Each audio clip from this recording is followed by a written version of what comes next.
Bubuhan Samarinda dan Bubuhan Kalimantan Timur dan seluruh pemirsa Balai Besar POM di Samarinda dimanapun Bapak Ibu berada.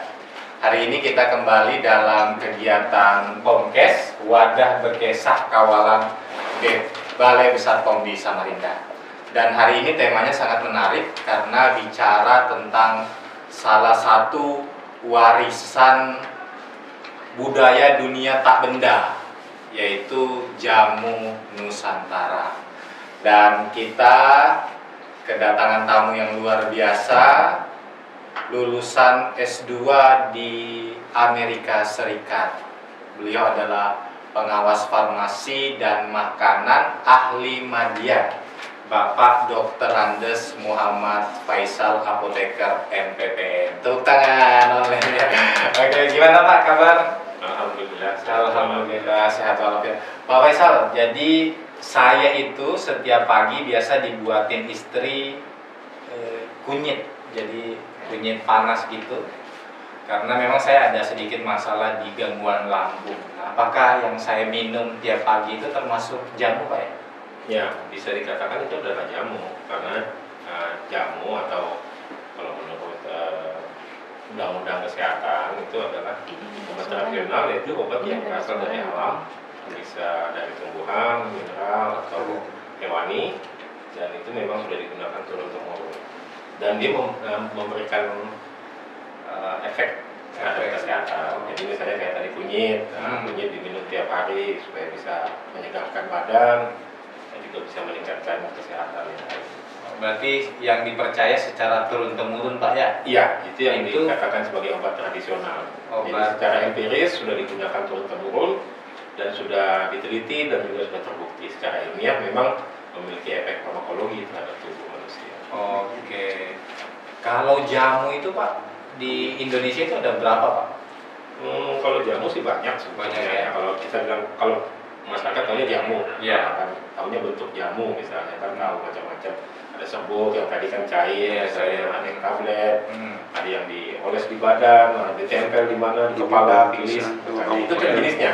Tapi kalau secara diklasifikasikan itu ada jamu, ada obat herbal standar, ada fitofarmaka, itu yang standarnya lebih tinggi. Oke, jadi bubuhannya semua yang ada di Samarinda atau di wilayah Kalimantan Timur tadi sudah dijelaskan oleh Pak Faisal bahwa jamu itu secara turun-temurun dan kategori obat bahan alam atau obat tradisional ada 3 Pak ya, jamu, obat herbal terstandar dan fitofarmaka. Luar biasa.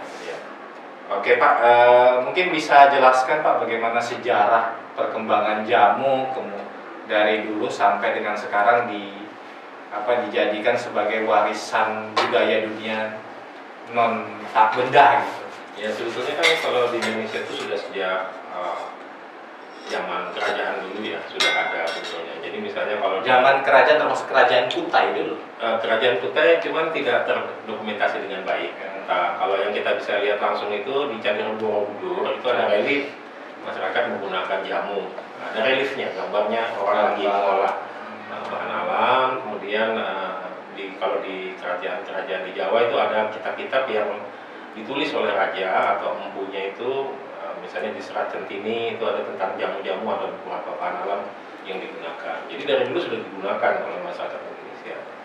Apa itu jamu? Nah itu sudah semua masyarakat kalau dengan jamu pasti asosiasinya jamu gendong atau jamu yang dibuat di rumah tadi ya. Betul. Nah, jamu gendong itu masuk juga bisa diawasi oleh Badan POM, tapi sementara kita lebih mengawasi kepada jamu yang bentuknya lebih modern, yang herbal standar atau yang jamu tapi bentuk serbuk, kapsul, ya itu yang masuk di pengawasan Badan POM. Apalagi fitofarmaka yang jenisnya kan. Betul. Nah kalau yang di masyarakat itu lebih jamu gendong, misalnya mbak-mbak yang bawa jamu gendong yang dibuat sendiri, itu lebih ke industri rumah tangga dan itu diawasi oleh pemerintah daerah setempat. Jadi kayak jamu gendong begitu itu tidak masuk dalam pengawasan di jamu yang Badan POM dibuat langsung oleh masyarakat, tapi langsung disajikan ke masyarakat juga.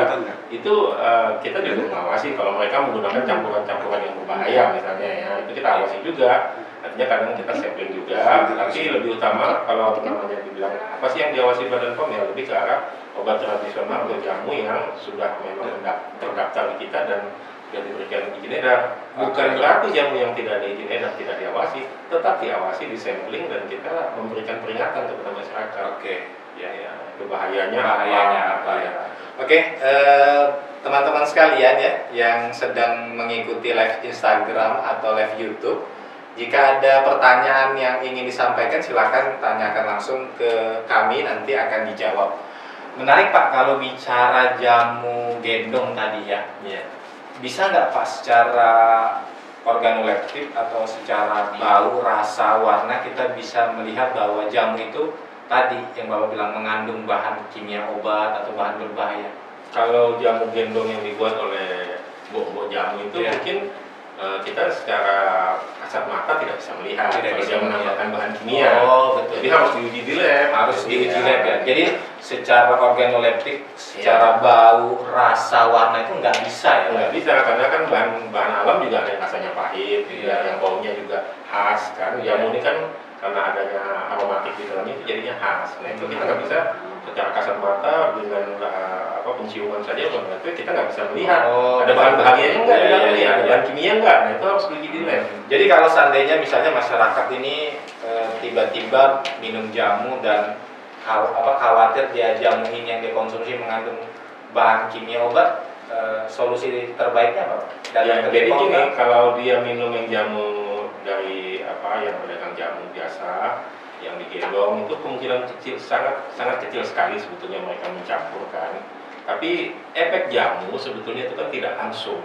Nah, jadi bisa saja kemungkinan dia alergi perorangan, idiosinkrasi bisa juga. Jadi kita tidak boleh langsung menjudge, oh ini karena minum jamu, nggak bisa juga. Jadi yang penting dilaporkan habis mengkonsumsi jamu ini dari dagang di sini kejadiannya bagaimana, dilaporkan ke Balai POM. Nanti kita akan menyampling kepada mengambil sampelnya, kita uji di lab, baru kita bisa meyakinkan bahwa apakah di situ ada bahan kimia obat atau tidak.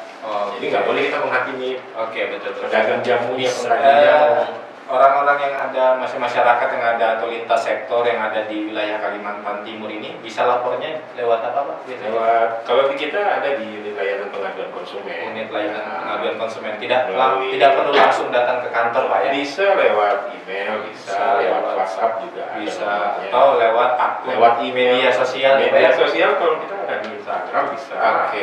Ya.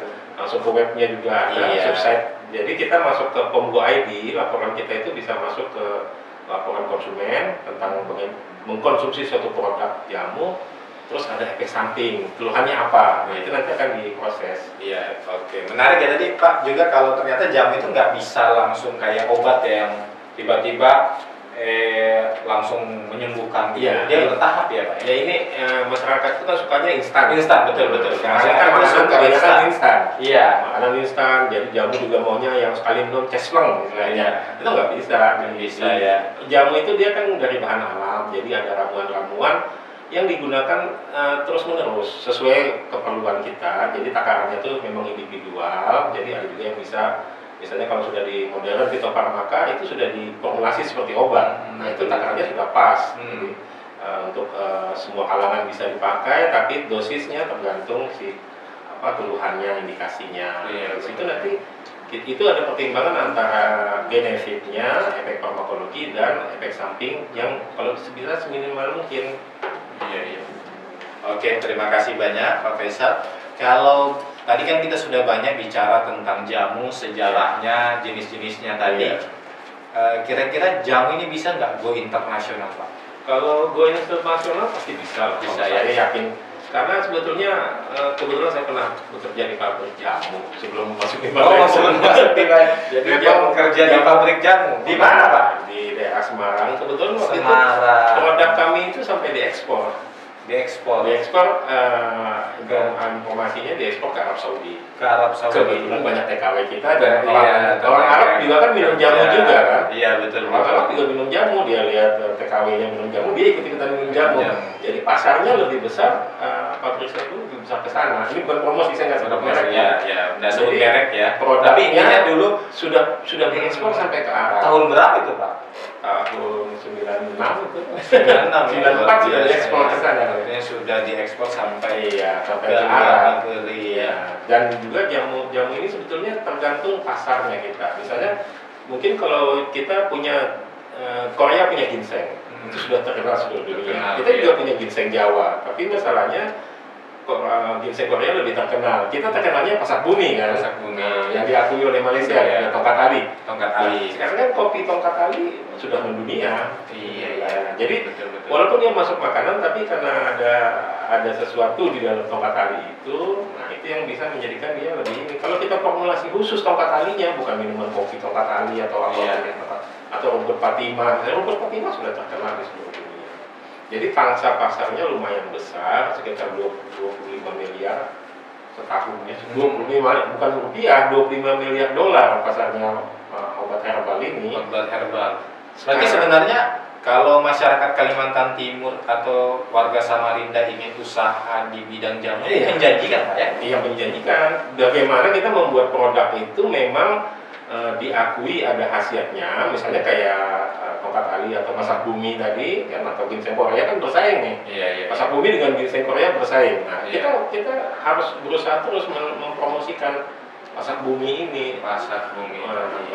Masalahnya adalah ketersediaan bahannya, kontinuitasnya. Jadi kalau ginseng itu kan mereka tanam ya, diproses secara kultivasi yang bagus, jadi hasilnya juga lebih standar. Nah di Indonesia itu permasalahan utamanya adalah standarisasi bahannya. Karena hanya memetik dari alam, bukan hasil kultivasi atau pertanian yang artinya yang semua pupuknya diatur semua supaya kandungan yang ada pada standar jamu tersebut terstandar. Misalnya kita mau ngambil senyawa A, maka harus dimodifikasi apa gitu Pak ya bahasanya. Ginseng itu kan ginkgo bilobanya. Misalnya kalau kurkuminnya. Kalau kurkumin mungkin sudah bisa terstandar sekarang karena produk kita banyak kurkumin kita juga diambil. Kemudian kayak minyak cengkehnya kan sudah bagus, Indonesia terkenal dari dulu. Genolnya sudah standar.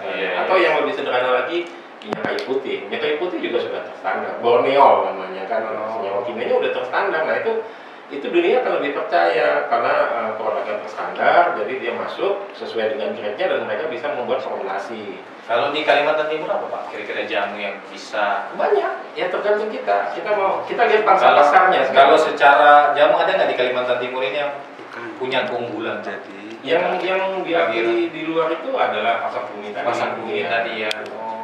Itu kan ada glifosidnya juga kuat, dan itu bisa mempunyai efek juga. Biasanya kan ya yang dicari apa daripada menggunakan kimia ya pakai pasak bumi. Terus yang lain lagi banyak sebetulnya yang kita bisa manfaatkan, banyak juga yang belum diketahui di dunia luar.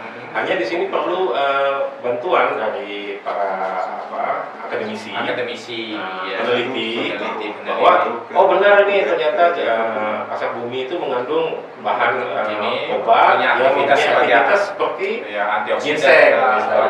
Yang dicari sekarang itu kan itu tadi antioksidan supaya cepat tua, mencegah penuaan, atau untuk menambah stamina, memperbaiki sel-sel, regenerasi sel. Ginkgo biloba itu kan untuk regenerasi ya.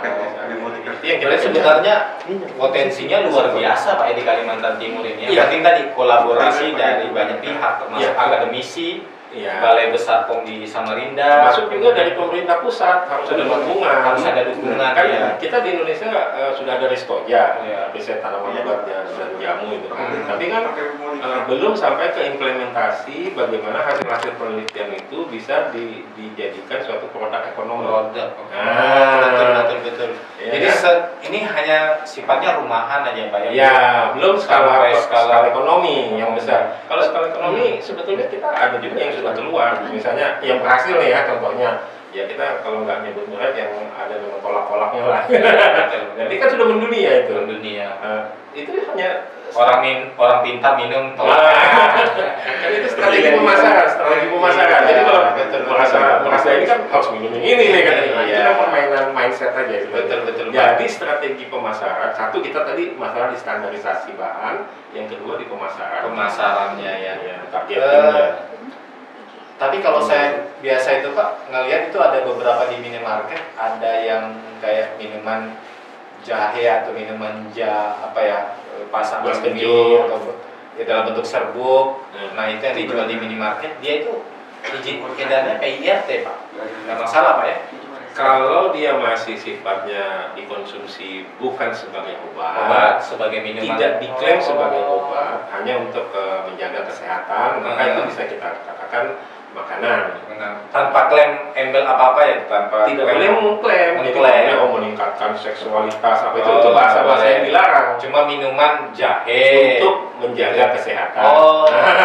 Itu boleh kan, apanya kalau sebetulnya kalau kita makan juga sudah menjaga kesehatan kan? Iya. Jadi dia sebagai minuman, misalnya minuman jahe wangi, minuman jahe sehat atau apapun namanya, nah itu untuk menjaga kesehatan. Karena sebetulnya bahan di dalam jahe itu ada yang bisa melancarkan peredaran darah. Kalau secara farmakologinya. Tapi ingat ya, buat para pelaku usaha yang sedang berjuang, kami kasih semangat. Kami di Balai Besar POM siap mendampingi dengan program Si Jebol Pak ya. Iya, sertifikasi jemput bola. Dan tidak usah khawatir, tidak ada biaya persen pun ya Pak ya dari tidak ditarik ya, tidak ditarik dia untuk pendampingan. Nah, tadi sudah dijelaskan juga bahwa kalau dia tanpa klaim apapun itu bisa PIRT, tapi kalau ternyata minuman kalau tiba-tiba nanti Bapak Ibu berpikir untuk bisa naik kelas ya, mengklaim sebagai jamu, obat tradisional atau yang aturan terbaru obat bahan alam tadi, obat atau lebih tinggi lagi fitofarmaka,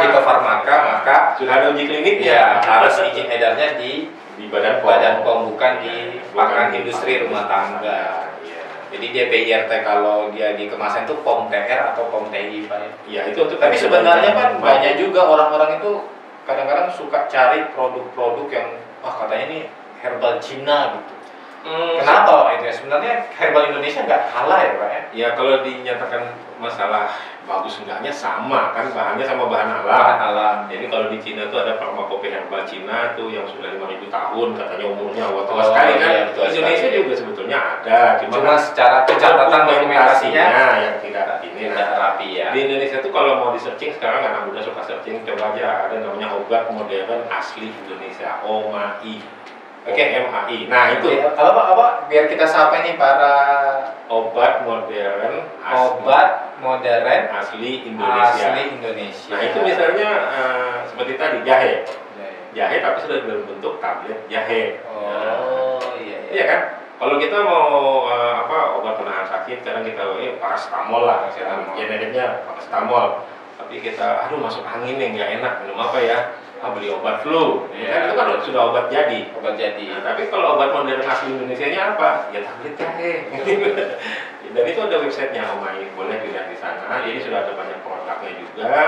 Dan itu juga sebetulnya dari produsen obat jadi, tapi mereka concern kepada obat tradisional Indonesia. Makanya diluncurkanlah obat modern asli Indonesia. Jadi asli itu dalam pengertian ini berdasarkan riset atau obat tradisional yang ada di Indonesia, tapi dinaikkan lagi sampai di fitofarmaka. Menarik ya. Menarik sekali nih Pak pembahasannya. Kalau ini Pak, efek sampingnya ingat ya? Betul. Jamu efek sampingnya lebih kecil. Jamu efek sampingnya tapi begini bahan kimia langsung. Banyak orang cerita bilang, wah saya minum jamu ternyata tiba-tiba ada tetangga atau keluarganya itu yang kemudian yang minum jamu siapa? Tetangganya minum jamu. Ya. Terus ada keluhan. Kalau dia yang minum jamu, tetangganya yang ngeluh gitu lagi. Nah, intinya kan teman cerita Pak, sering mungkin saudaranya, keluarganya atau tetangganya minum jamu, mengkonsumsi jamu. ternyata dia berharap sehat, ternyata mohon maaf dia akhirnya ada komplikasi ke ginjal. Kita tidak bisa langsung menyatakan itu karena jamu. Mungkin saja sejarah sebelumnya, entah karena perilaku kesehatannya dalam mengkonsumsi apa saja, itu bisa saja. Bisa jadi ya. Jadi kondisi itu jangan langsung disalahkan. Oh ini gara-gara minum jamu nih. Iya betul. Jamunya mengganggu di ginjal karena nggak. Ya nggak mungkin lah. Mungkin. Jamu kan misalnya apa yang. Tapi mohon maaf Pak, dia minum itu produk-produk jamu, ternyata setelah ditanyain jamu-jamu kayak rawon liar gitu Pak, yang tidak punya izin itu aja udah liar kan tadi tahu ya, udah liar itu sudah. Jadi kalau untuk yang itu Badan POM itu setiap tahun, setiap 3 bulan sekali, kadang bahkan tiap bulan kalau perlu itu mengeluarkan peringatan publik, public warning ya Pak. Peringatan publik, buka aja di Badan POM, POM.id, nanti ada situ peringatan publik atau press release. Ini loh produk-produk obat tradisional yang tidak terdaftar dan yang mengandung bahan kimia, obat. Nah, biasanya mengandung bahan kimia obat apa Pak? Ya, yang sering tergantung paracetamol gitu Pak ya? Ya itu yang kalau jamu penurun panas, ya dia masukkan aja paracetamol, cuma nggak ada takarannya. Sildenafil tidak ditakar. Iya. Itu kalau sildenafil lain lagi itu. Obat kuat ya? Nggak, orang sakit panas minum sildenafil lain jadi tambah panas. Ini pertanyaannya pasti larinya ke obat kuat ini. Iya. Kenapa di Indonesia? Karena memang Pak, obat kuat itu diperlukan bukan hanya untuk laki-laki, perempuan juga. Gitu. Ya. Untuk membahagiakan. Saya kadang-kadang berpikir salah bilang orang itu obat kuat itu untuk pria. Obat kuat itu untuk wanita. Karena kalau yang sebetulnya yang perlu itu obat sehat. Karena begini Pak, saya menyambung Pak ya. Kenapa obat kuat itu bukan untuk, kan image obat kuat itu untuk pria. Harusnya obat kuat itu untuk wanita. Karena kalau laki-lakinya yang kuat, yang senang wanitanya. Enggak, harusnya yang perlu itu obat untuk sehat. Obat untuk sehat. Kalau untuk kuat-kuatan kan jadi masalah. Jadi Bapak Ibu sekalian ya, seluruh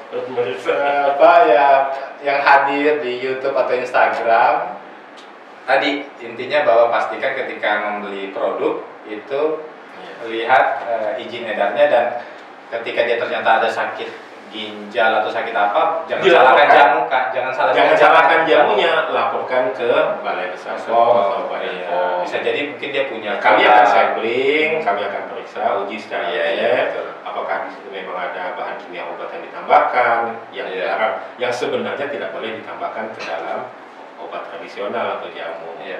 Ini ada juga Pak pertanyaan menarik, kalau tadi supaya jamu ini bisa go internasional, kira-kira tadi kan kita harus ada kolaborasi dengan berbagai lintas sektor termasuk akademisi ya kan.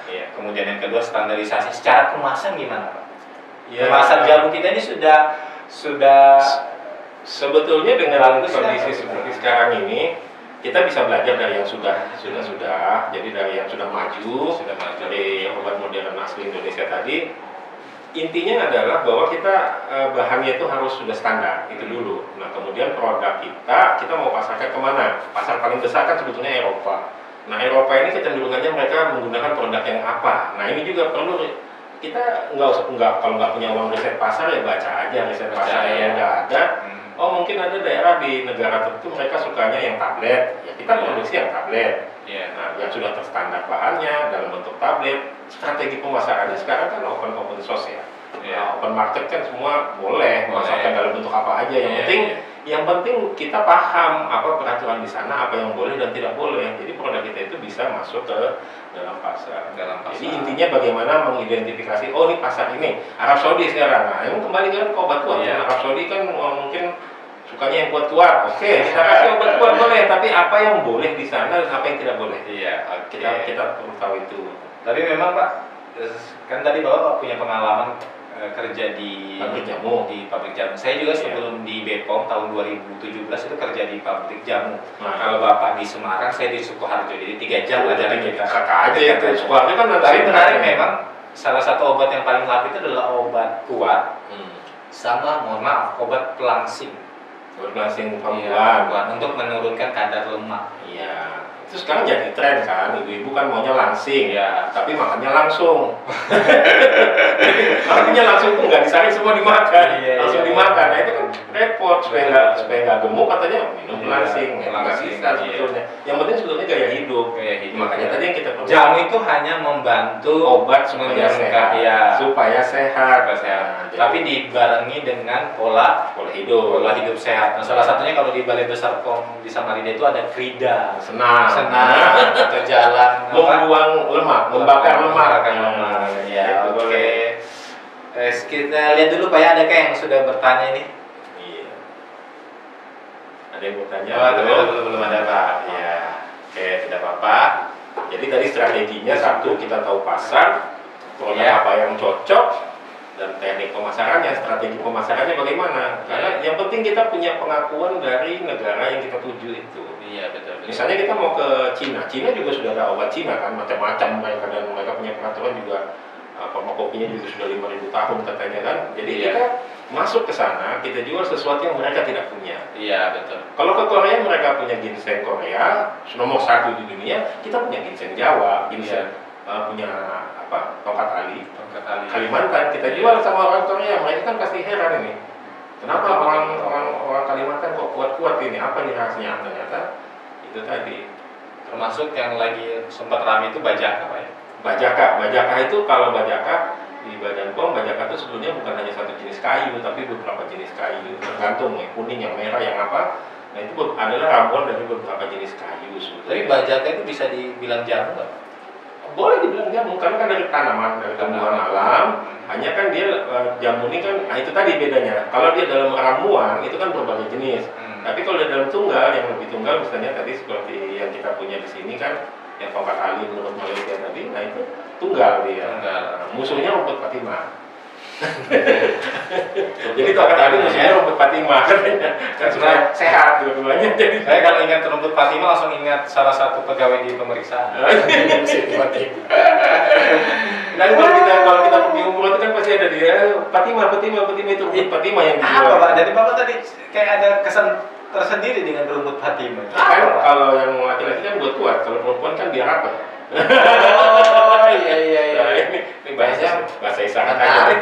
Bisa belikan untuk. Tapi nggak boleh pakai tongkat Madura.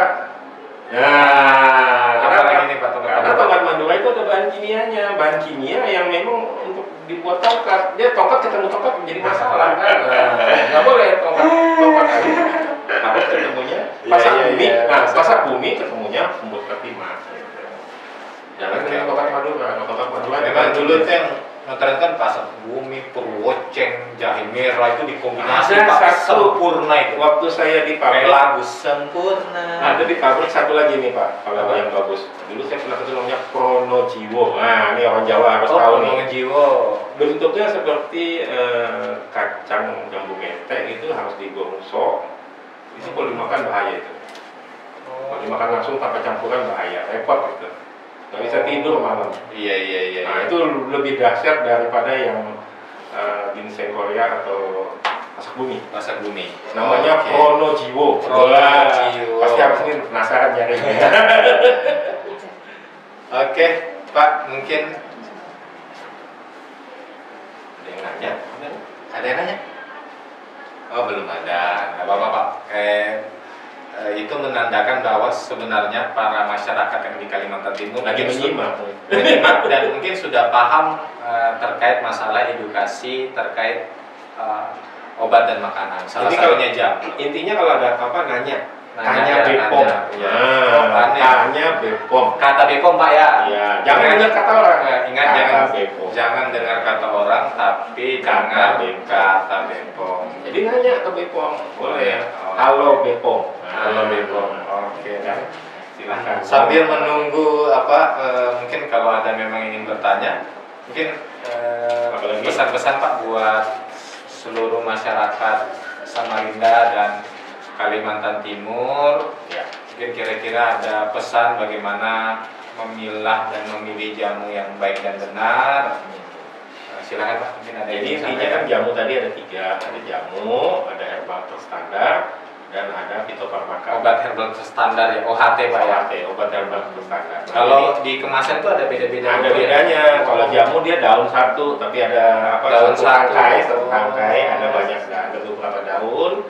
Kalau yang OHT yang standar itu gambarnya adalah ada tiga seperti bintang, terus kalau yang segi 6 dengan banyak ini itu adalah obat fitofarmaka. Intinya fitofarmaka itu sudah mengalami uji klinik. Jadi hampir mendekati obat modern. Oh, ini Pak ada contohnya Pak ya?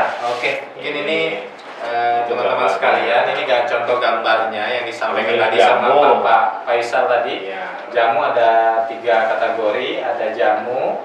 Ini klaim khasiat dibuktikan berdasarkan empiris ya secara turun Pak berarti ya. Sudah terekam dengan baik. Terekam baik bahwa dipercaya sejak nenek moyang kita dan sejak dulu bahwa dia punya efek untuk apa untuk gitu, menyembuhkan. Terus yang kedua obat herbal terstandar atau yang biasa kenal dengan OHT.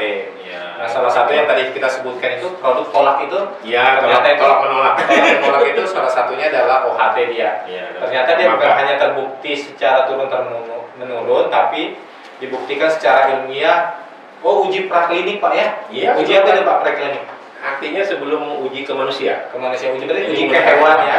Mungkin ke mencit, ya, ke kelinci yang mendekati manusia. Oh, dan dilakukan standarisasi terhadap bahan baku. Artinya bahan bakunya sudah terstandar ya? Iya. Berarti kalau jamu ya sebenarnya belum Pak ya?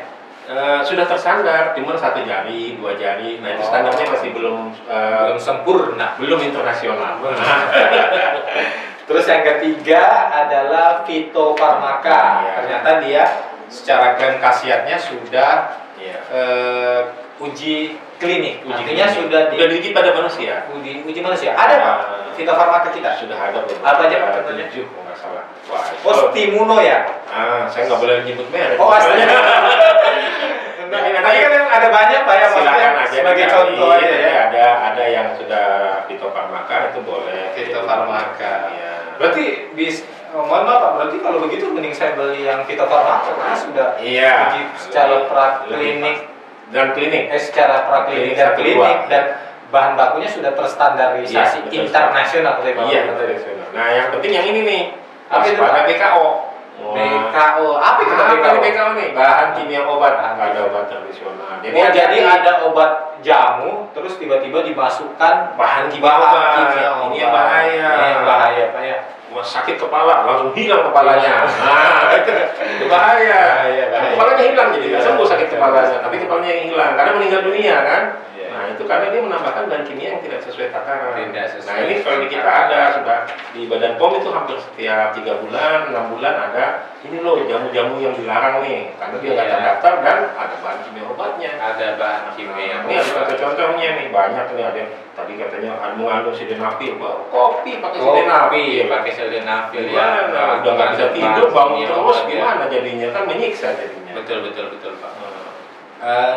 Ini Pak, jadi kalau kita tadi selain membeli produk jamu yang harus kita perhatikan supaya jamu kita ini jangan aman, tidak mengandung bahan kimia obat. Banyak peringatan kata BPOM, produk ini ditarik karena mengandung public warning tadi. Terus ada nggak Pak cara yang paling mudah dengan apa itu Pak? Cek apa itu? Cek Iya. Ya kalau checklist itu kan kita cek kemasannya bagus.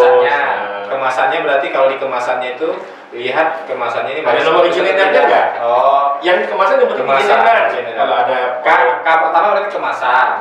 Yang kedua label. Kalau gambarnya aneh-aneh nih ada contohnya nih gambarnya aneh-aneh gitu ada gambar perempuan, macam waduh. Kapsul kopi bapak waduh baru bapaknya ini pelukan sama mamanya. Nggak benar itu gambar itu hindari atau di labelnya kelihatan banget. Ini pil anti sakit gigi Pak Tani. Nah, mengandung paracetamol. Pak Tani bisa nyembuhin sakit gigi. Itulah super kecicit flu tulang. Wih, super kecetik. Oh, kecetik.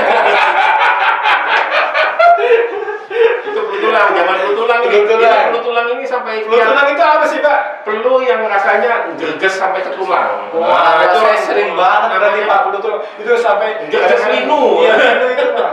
Padahal sebenarnya bahasa kerennya itu apa sih Pak? Bahasa medis itu flu tulang itu?